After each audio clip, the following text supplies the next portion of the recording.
of the electoral process maybe would continue a different phase at the courts, seeing as how almost all elections in the country have turned into court cases one way or another. They end up in court, and the courts, through the petitions filed by aggrieved parties, find a way to amend or settle the disputes. At this time, after one whole month, a process that started in March 18th, on the 18th of March, lasting until 18th of April, before a winner was finally declared. It's quite interesting, the intrigues, the things that played out. For those of you who followed the drama, you would realize that the resident electoral commissioner in the state, Unisa Ari, went ahead of himself to declare a winner in that election, something that has been said to be illegal. Some have termed it a coup, an electoral coup. Some others have said, look, there's more than meets the eyes. Maybe an investigation, a thorough investigation needs to be carried out to see what really transpired. Could it be that the man, went ahead of himself because he had seen that some irregularities and some foul play was being carried out underneath, and he decided to go ahead of it? But then, what does the law say? What does the law say? Does the law allow for a resident electoral commissioner to declare a winner in an election? Did he even have the right documents to declare a winner in that election? What we know now is that INEC has written to the IGP to prosecute him. They also say he's going to be taking to, his issues taken up with the president. As it is, it's only the president that has the power to remove a resident electoral commissioner because he appointed them. So, we'll see what plays out in the coming days, but that's what the situation is. At the moment, we also have seen that the Commissioner of Police in Adamawa State has been redeployed, and that of Gombe State has been deployed to Adamawa State. But that's not the crux of the issue we're talking about this morning. This morning, we'll pay more attention to Kaduna State, where it seems like there's a resurgence of killings and abductions in Kaduna again, with the most recent being 33 people who have been killed and buried, given a mass burial. Those of you who are on social media, you must have seen some, really, really gory videos and images of human beings being laid to rest in such a manner. This morning, I'm joined in by Midat Joe, who is a seasoned journalist. He's going to be talking with us. By the way, Midat Joe is also, from Kaduna State, and so would relate and discuss these matters together. The death toll from Saturday's bandits' attack at Runji village in the Zangon Katev local government area of Kaduna State has risen to 33. Chairman of the council, Francis Sani, made the disclosure and added that over 40 houses were burned by the attackers, while 7 persons sustained injuries and are presently receiving treatment at the hospital. This came as the 33 victims of the attack have been given a mass burial amidst tears by relatives and members of the community who gathered to witness the funeral service. It's quite unfortunate. Recall that just before the elections, it seemed like the whole killings and abductions had reduced drastically. We saw a situation where even abductors and kidnappers were giving monies to Nigerians. People had said, look, the whole cash narrow redesign policy may have done the magic of reducing the kidnappings and killings.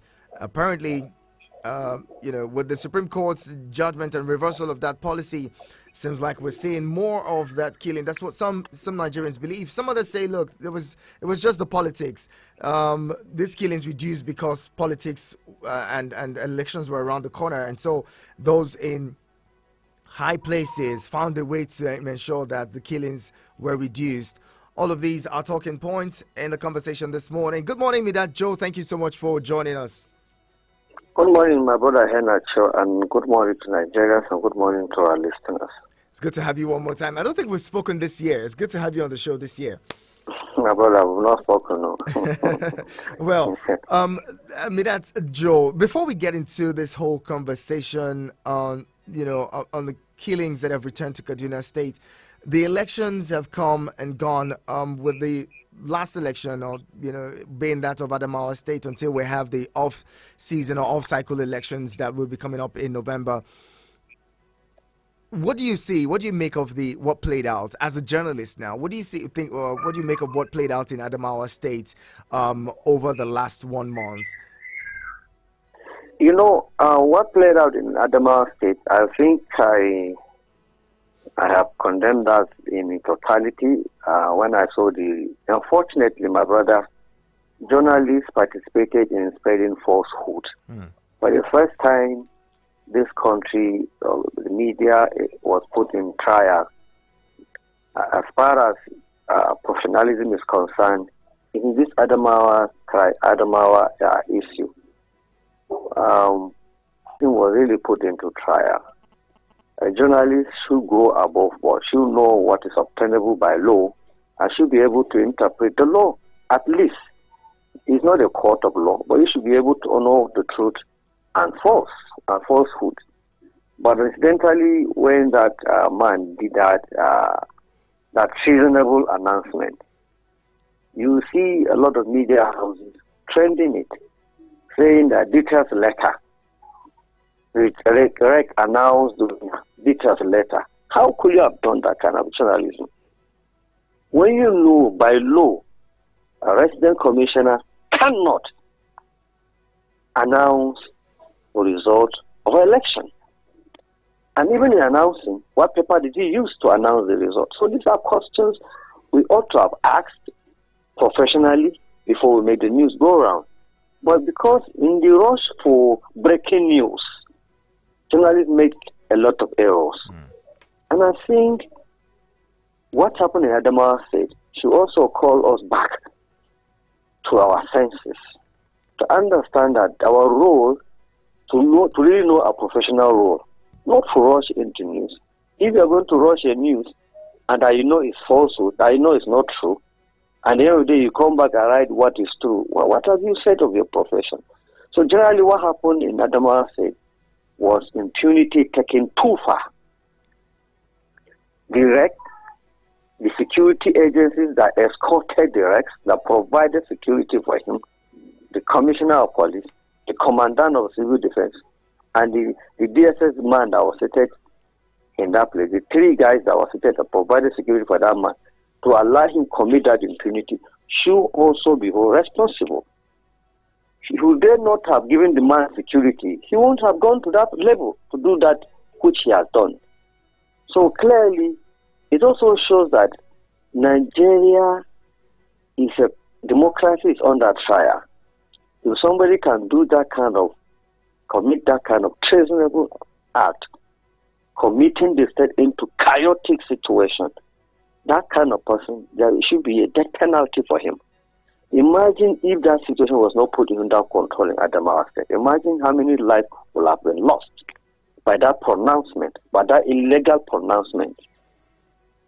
And unfortunately for Nigeria, you see people going to celebrate what that man was done because of party politics, or because the lady is a woman, or because the lady is my tribe, or the person is akin to saying that this guy has stolen. Yes, I agree, he's a criminal, but it's my tribe. I would defend him. That's what's happening in Nigeria. And it's quite unfortunate. I'm happy for the Independent National Electoral Commission, who came out boldly and did what is correct.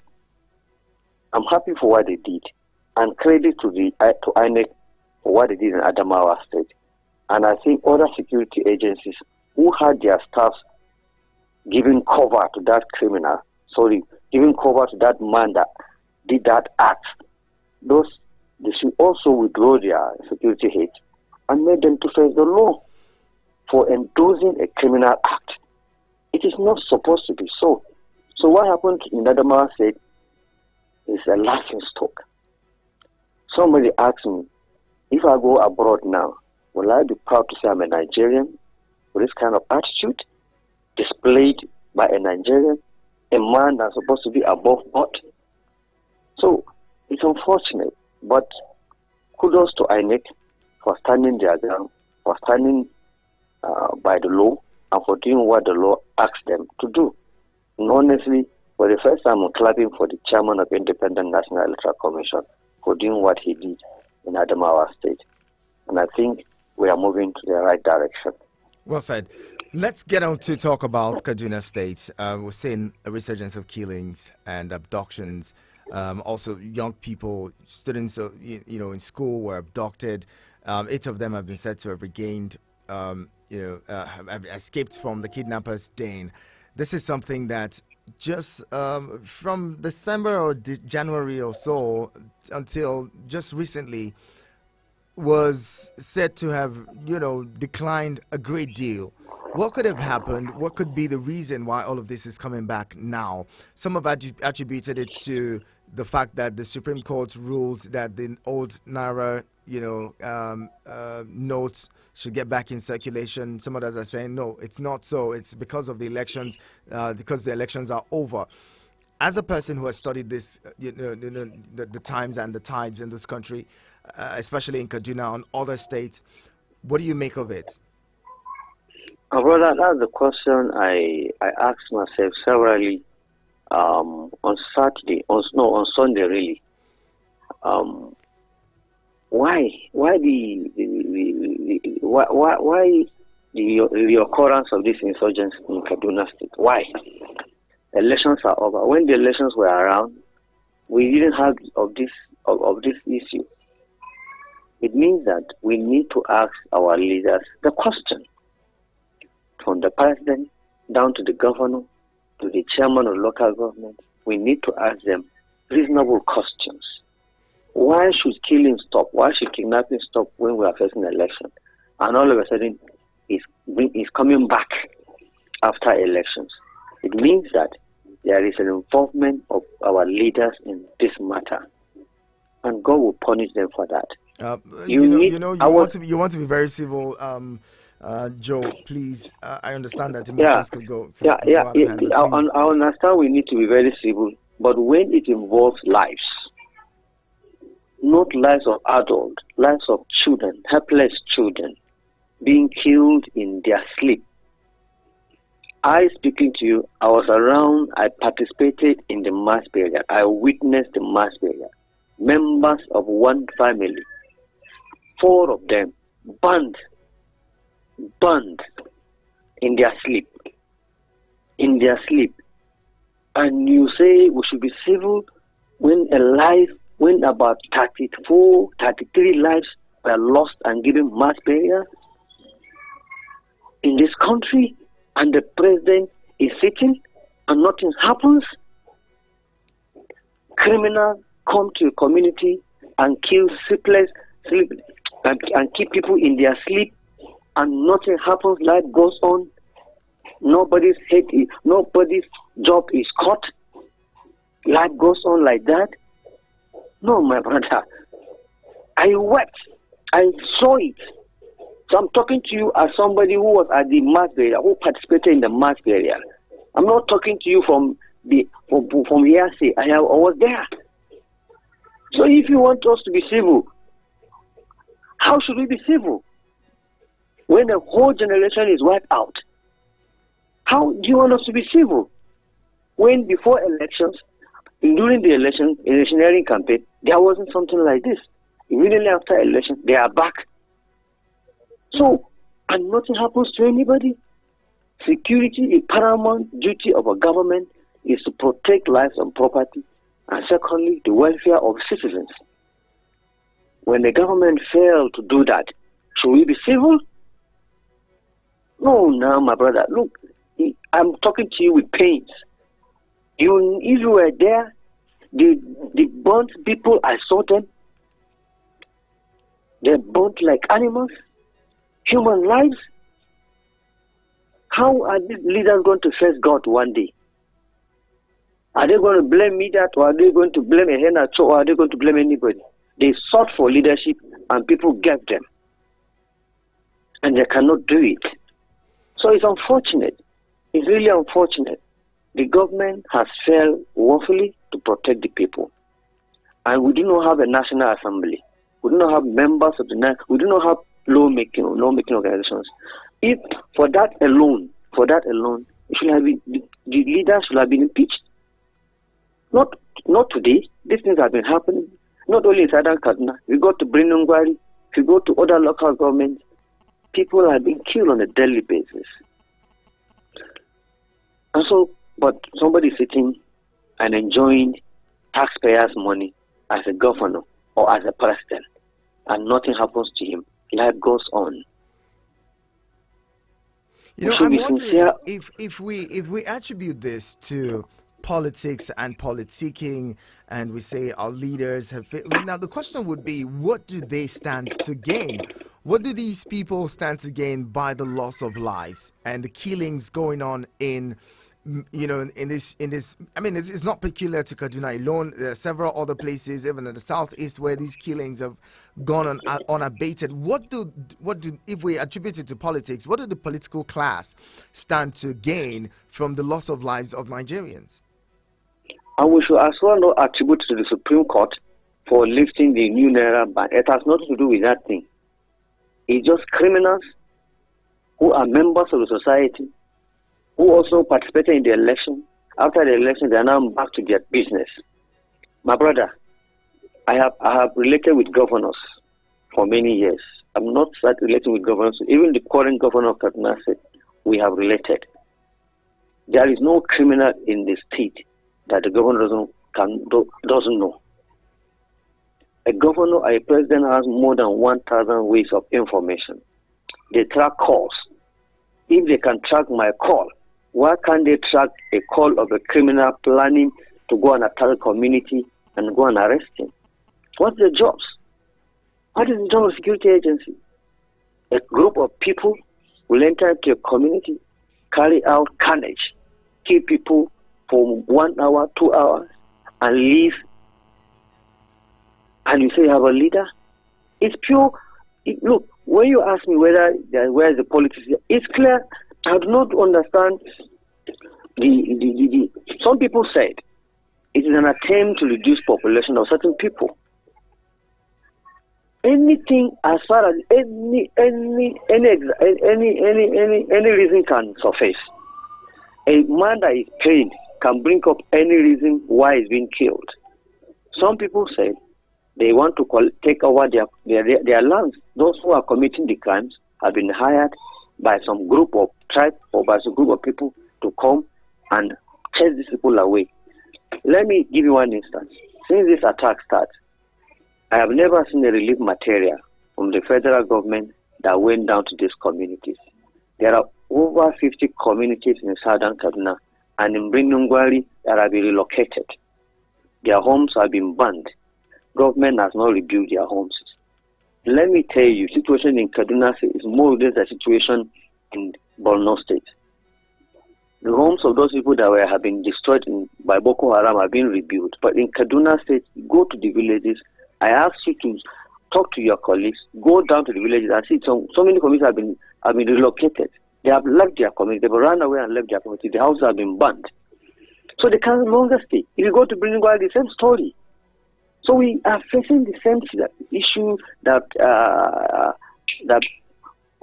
Borno State have faced. But no relief material. Nothing. Even no politics. Why are they not taking relief material in that place? What have the people of Southern Kaduna done to the Nigerian government? What have the people of Southern Kaduna done to the Kaduna State government? That they cannot. Even a statement from the federal government condemning this attack, I've not read it.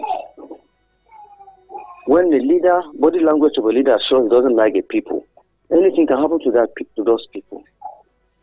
So please, people who are angry can give reasons why these things are happening. But me, I have never seen this kind of carnage, seen this kind of killing. Okay, we'll take a quick break shortly. But then before we take that pause, looking at the fact that this is not the killings. Some people have said these killings are not just peculiar to southern Kaduna alone. The killings that go on in Kaduna North, the killings that go on in the Zaria, Soba, and the rest of those places.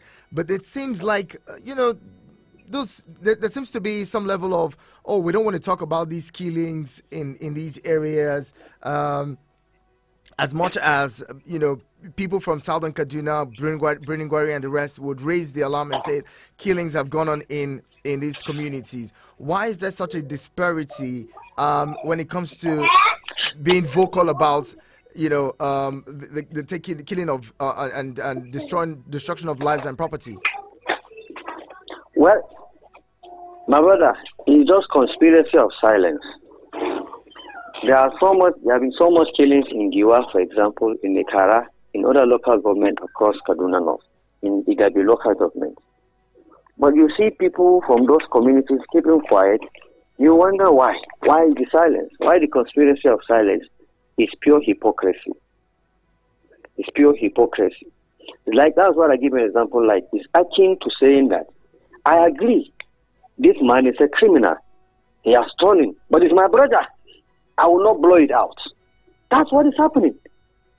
Because the person who is the head of the government is either my brother, is either my relations, is either my ethnic person, is my ethnic person, or if we belong to the same religion. I will not blow it out. While the people who are at the locals keep suffering. But of course, towards the people of Southern Kaduna, they will keep talking. They will keep talking, even at the expense of our arrest. We will talk. They will arrest us for revealing this secret out. We will still talk. Because the life of people, the life of citizens is more important than anything. Because we do not create life. And so when a criminal takes a life, we will blow it out. Let the government know that they are failing. Rather than pampering them, we know you are trying. How can you say government is trying when life is being taken?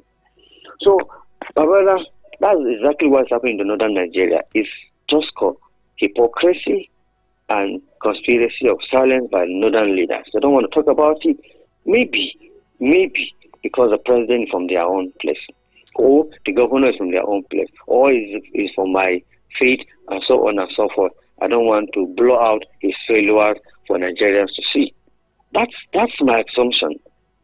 And if that assumption happens to be true, it's rather unfortunate that we cover criminality on the basis of ethnicity and religion. That's a Nigerian situation. It's rather unfortunate. Well, Mr. Joe, hold that thought. We'll talk some more on that subject. Stay with us. The conversation continues here. This is your radio experience. You can count on to Eagles Outlook, and we're talking about the resurgence of killings in Kaduna State. Stay with us. Eagles 102.3 Abuja. Betway is your gateway to an entire theme park of gaming excitement. A whirlpool of wonder where your favorite games come to life. From Hot Fruit to Dream Catcher, from Gonzo's Quest to Aviator, where you can take the skies across a world of possibility, all from the palm of your hand. Sign up today at betway.com.ng. Terms and conditions apply. No under 18. Bet responsibly.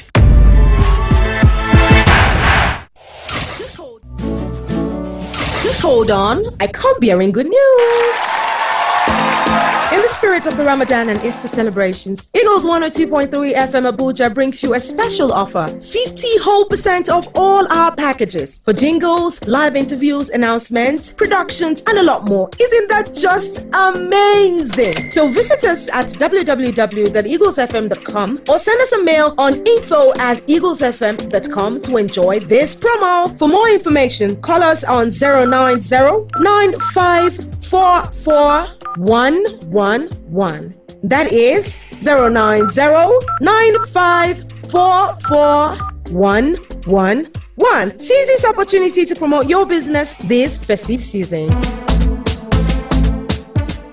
As the Eagles Outlook on your radio experience, you can count on. We're talking about the resurgence of killings in Kaduna State. My guest is Midat Joe, who is a journalist, is joining us here and sharing thoughts with us on these issues.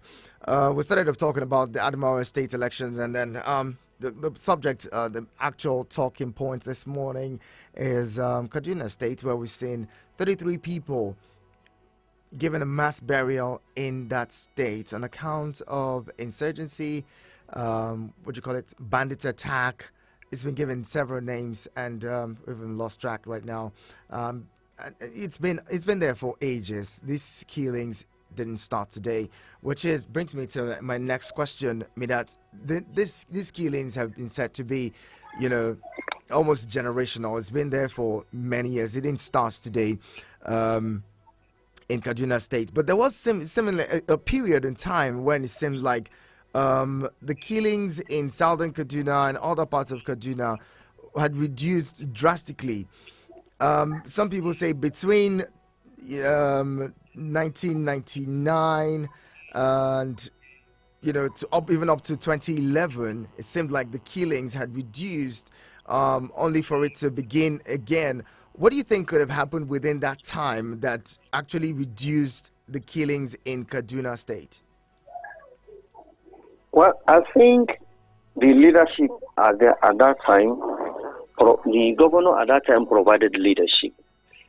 And at that time, it was Senator Ahmed Mohamed Makarfi that was the governor. And I think he owns up to the people to provide solutions to how these killings, the crisis, it was not even killings, it was crisis, mostly it was religious crisis during that period. And I remember vividly that so many things happened at that time. So many things happened. So many religious crises took place. But the governor, then in his wisdom, provided leadership. Communities came out to say that, look, we want you to create a chiefdom for us. Create a chiefdom for us. Create our own chiefdom for us. When we create a chiefdom for us, we will use those chiefdoms to settle, to create peace amongst our people. And in his wisdom, the governor then created a lot of chiefdoms, created a lot of district heads, and they were using those district heads and the chiefdom as a channel of ensuring that there is peace. When there is crisis in your own chiefdom, you have to go and explain to the governor what caused the problem. And so the traditional rulers were up to their task, were up to the task, and were providing daily security briefings, and we are doing what they expected to do to ensure that there is peace within their chiefdom. So the issue of security was now reduced between chiefdoms and chiefdoms, and largely that was what contributed to the peaceful coexistence during that time. Now, and could it be that the sacking of these chiefs and some of these chiefs who are disgruntled could have taken it upon themselves to say, well, the state would no longer be governable because we also have been deprived of our stools and what came with those those stools? I really do not want to subscribe to that. Every leader has his own way of governing, has his own way of leading the people or providing leadership. If the governor has sacked the chiefs, for example, he has sacked the chiefs, and he became so accommodative or so friendly to the people, and his body language shows that he's a unifier, I think this nonsense wouldn't have been happening. But where the governor seems not to show that his body language seems not to show he's a unifier, he's governor for all, irrespective of your religion, your tribe, your ethnicity, or where you come from. But I would treat you on the basis of your content and character. Where the governor fails to do that, he shows that his body language shows he's taking side, and this kind of criminality will continue to take place. Imagine if you sack all the chiefs and you have provided leadership and you keep calling on people your body language shows that you are for all. That and everybody is arrested. If people are seeing that all these criminals are arrested and being given open trial before in the open court, everybody is seeing reports have been taken that okay, there are also people who attack social community, they have been arrested, see their pictures, and they are in court. And when the court will deliver judgment, the whole world will see that okay, these people are already facing the result of their acts of criminal acts, and they are in prison or they've been sentenced to death. If these things are taking place, if there are penalties for perpetrators, I'm not sure this thing will continue. Or where people asleep will be attacked and killed, and these criminals will go, and there is no report anywhere of their arrest, being prosecuted, or they are being killed, or any other thing. It shows that it's not building. There's no confidence the citizens will not be confident on that leader. So it's well, with those things, and your body language of a leader shows that it's biased. This criminal will still have, a clean view of whatever they are doing. But you see, you can sack them, but your body language shows that you are for all. The criminals are arrested and prosecuted before open court. Everybody is saying it, and they are made to face the law. Everybody is saying it. I'm not sure these criminals will continue in this act of illegality that they are doing. But because the people are saying that they've not seen anybody arrested, they've not seen anybody prosecuted. Even the first paramount chief that was kidnapped and killed, even after they paid the ransom, the man was kidnapped, Gomadara was kidnapped and killed and dumped, body part were dumped on the roadside. They came out, the security agency came out and said they have arrested the criminals. Till today, we don't know what has happened to those people. Nobody has briefed us. Where are those criminals? Have they been prosecuted? Where have they been? Till today, the story is blind. Even as a journalist, I can tell you I don't know their whereabouts. I don't know when they appear in court. The government have sealed this information from the public. So it's important you know this. The attitude of a leader, the leadership qualities you provide, can also help in bringing peace or destroying a state. And I do not will never ever wish that my state be destroyed, because whether I like it or not, I'm from Kaduna State, I was of Kaduna State, my children are still of this state, and they cannot claim anywhere other than Kaduna State. So the peaceful of this state is what I want. The reconciliation, the living together is what I want. It's what I wish for my state. It's what I wish for my country. I will not call for anarchy or any other thing against my country. This is my country. This is my state. I can't go anywhere and claim any other state. And so the body language of a leader can either enhance insecurity or stop insecurity. So McCarthy provided leadership, and that's why there was a little bit peace. And we had, that is talking to you, in 2015, I worked against the then governor of Kaduna, the PDP governor, Amalan Yoro, because I was killing them.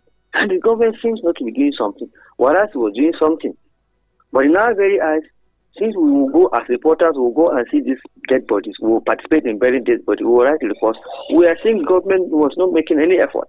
We thought that then the National El-Rufai will come and bring peace to Kaduna State. And that's why many of us supported him, went out of our way to support him to be governor, thinking that he has the exposure. He's well read, he's well learned, he was well traveled, he has all it takes to bring peace in Kaduna State, to stop this killing in Kaduna State. Alas, we are wrong. So your body language of a leader, if I am a leader today, my brother, if, for example, I'm a leader of an organization, and my body language shows that I tolerate corruption, what do I expect my subordinate to do? They will also participate in corruption because the leader has shown that his body language is corrupt. If I'm a leader in your organization, and I show that I protect certain individuals and do not protect certain individuals, what do you expect the organization to do? The subordinate will follow my line.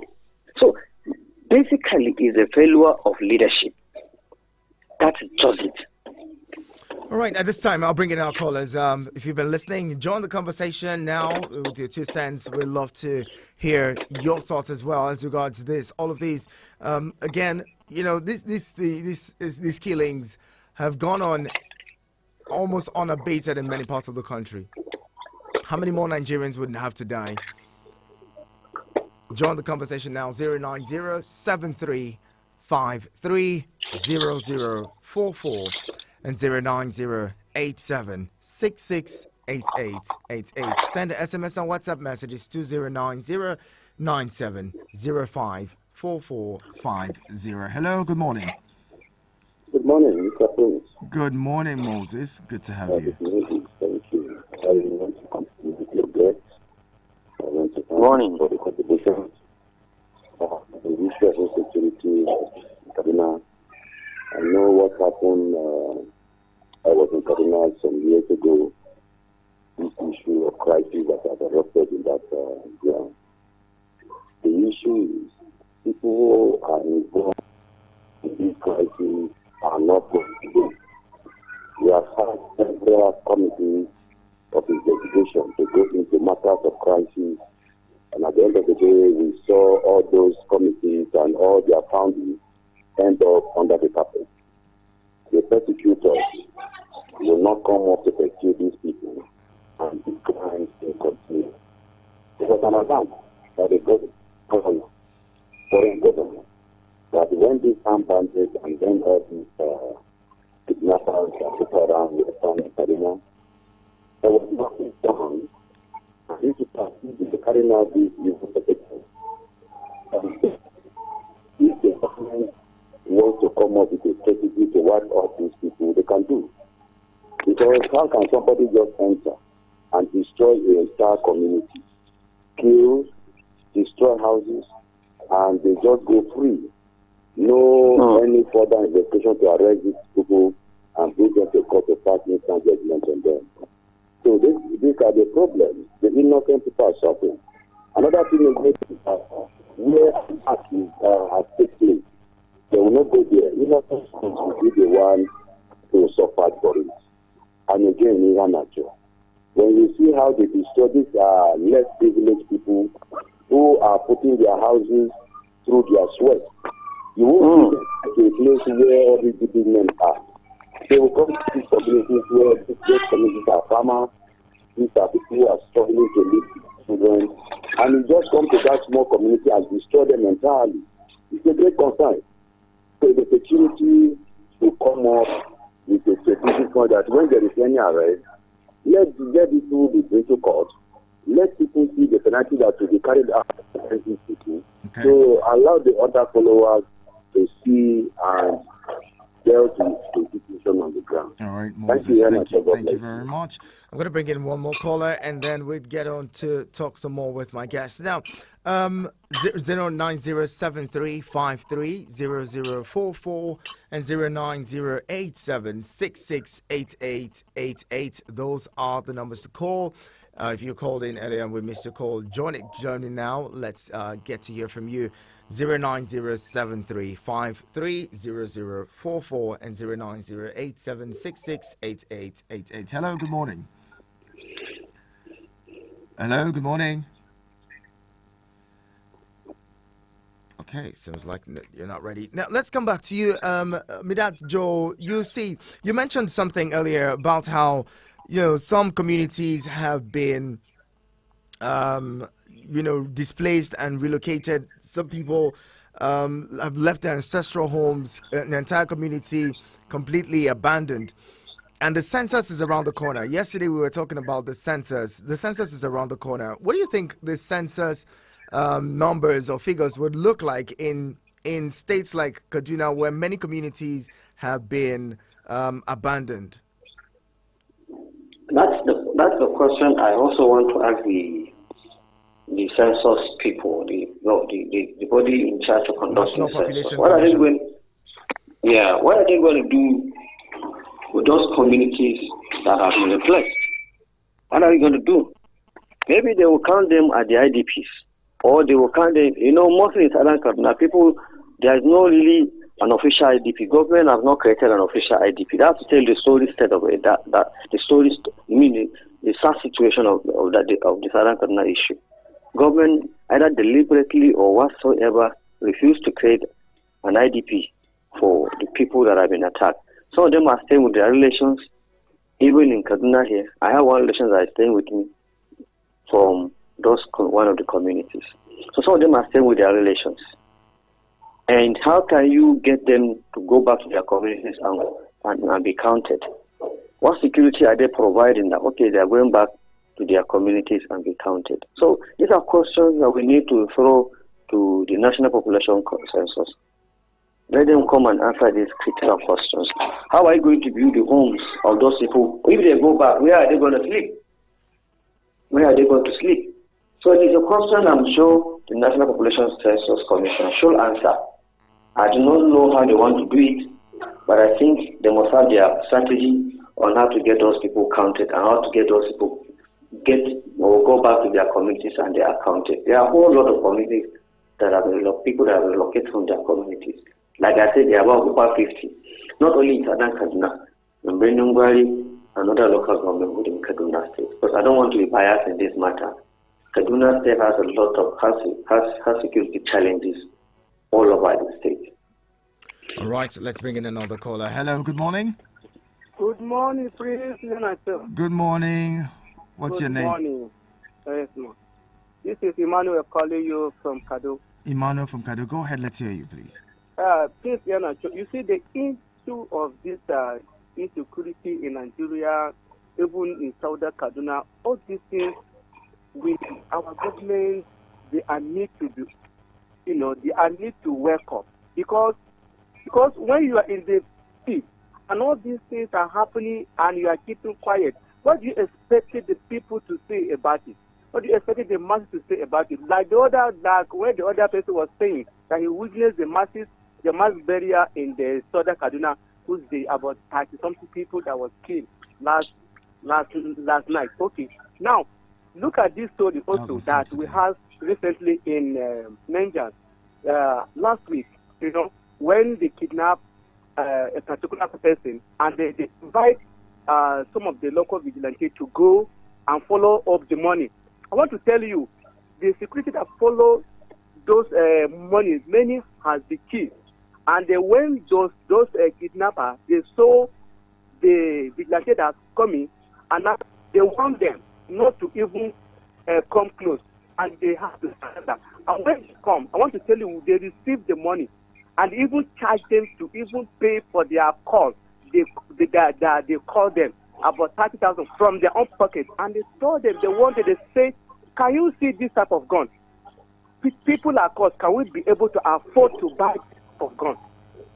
Can we afford to buy this type of gun?" They told the vigilante people there that they have to let them know that something is behind them. I don't want to measure whether government, you understand. So, but they told them they have no access to get to this type of gun, but they have to let them know that anything they are doing, they have backup. That is why they can do everything that they have to do. Okay. So I want to let you. That's what our government, those that they know that their hands is on these things, they should know that on this thing. We are talking of life. We are talking of life is missing. Okay, if you are governed, if you are a leader, who are you going to lead? If the people are being killed in the community, who are you going to lead? And that is it. All right. Thank you very much for calling. I appreciate your thoughts. Now, Mr. Joe, with the transitioning of government and a new administration coming in May 29, do you see things changing? If we've said that all of this is as a result of leadership failure, with new leadership in place, do you have hopes that this whole situation, the insecurity in the country, would actually be a thing of the past? Rather, sorry to disappoint you and to disappoint our listeners, I do not see any hope coming very soon. You know the reason? Nigerians had the opportunity to change leadership, to change the party in power. But what did they do? They collected money, they collected indomie, they collected wrappers, the same northern people law. They collected money, collected wrappers, collected indomie, and win and enforce the same party in power and vote them back to power. So now the conspiracy of silence that I talked to you about will still continue. It will still continue. Well, do you think it's about the party or the individuals who are the helm of administrations and leadership and governorship and even the presidential level? It has nothing to. It will not change. The party in power, most of these governors that have returned, or the president that have returned, they were either installed by the outgoing governors. Most of them are either being installed by the outgoing governors. And so I do not see anything change. You can't be a friend to a criminal and expect that the person that is coming will not be a criminal. They say there's a saying that the birds of the same feather flock together. So there's nothing going to change. And honestly, my brother, even though because I have refrained, I will not talk about this thing again because Nigerians actually disappointed me. There were glaring failures. These people are failed in the area of security, in the area of upliftment of life of welfare of citizens. Poverty has increased, no jobs. Yet people went and collected money and brought back these people to power. So what else? What do you expect? A man who has spent so much money to buy what? Are you expecting him to come and not recoup the money he has spent? Are you expecting him to come and provide leadership after when he knows that the power he has was bought over? So there's Nigerians to be blamed. I'm not expecting anything, and I'm not going to blame the people that are coming to power if they fail, because the opportunity was provided for Nigerians to make the change. They refused to make the change. So I'm not even expecting anything better from them. But what I'm expecting is even worse leadership and worse governance. That's what I'm expecting. I've made up my mind I've also my mind to expect anything that comes out from these people, because birds of the same feather flock together. There can never be, they can't change. So Nigerians had the opportunity. They refuse. So what else do you expect me to do? If you expect me to go and be knocking at the door and say you must provide change, no. Well, they have shown their colors. And in Hausa they said, Juma Amekyo Dagalarva Kangane. It means that a sign of a Good Friday, you see it on Wednesday. So I am not expecting anything good from these people. All right. But our advice, I can provide advice to the incoming president that he has a lot to do, knowing that majority of Nigerians didn't vote for him. He has a lot to do to either unite this country or to destroy this country. But I wish that he unite this country the more, because it's going to be of his advantage. He has a lot to do, because Nigerians have lost confidence in this government. They've lost confidence in Nigeria. He has to bring back that confidence. He has a lot to do. Whether he will do it or not is not in my table, it's in his table. Mine is to lament. Probably wish him well. That's Joe, journalist and public affairs commentator. Thank you so much for talking with us this morning. We really Thank you for having me in your studio. I appreciate you.